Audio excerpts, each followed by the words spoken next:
Welcome to this mathematical exploration. In this video, we will demonstrate that the number of elements in the power set P of C is equal to 2 to the n, where n represents the number of elements in set C. Let's define our sets. Set A is defined as the set containing elements A and B. Set B is defined as the set containing elements A, B, and C. Now, we will find the union of sets A and B. C is defined as the union of A and B. This means we will combine the elements from both sets.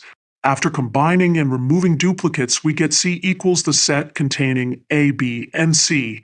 Next, let's determine the number of elements in set C. The elements in C are A, B, and C. Therefore, the number of elements in C is 3. Now let's move on to the power set P of C. The power set includes all possible subsets of C. Let's list them all. The empty set, singleton sets with A, B, or C, pairs of elements A, B, AC, or BC, and finally the set with all 3 elements A, B, C. Now, let's count the number of subsets in the power set P of C. We find that there are 8 subsets. Mathematically, we represent this as the cardinality of P of C equals 8. Since the number of elements in C is 3, we can express this as 2 to the power of 3.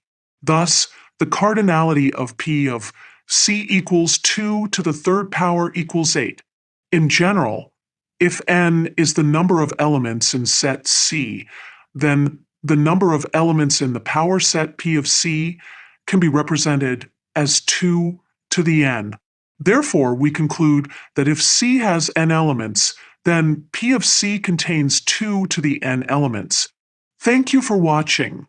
Please subscribe for more mathematical insights. Goodbye.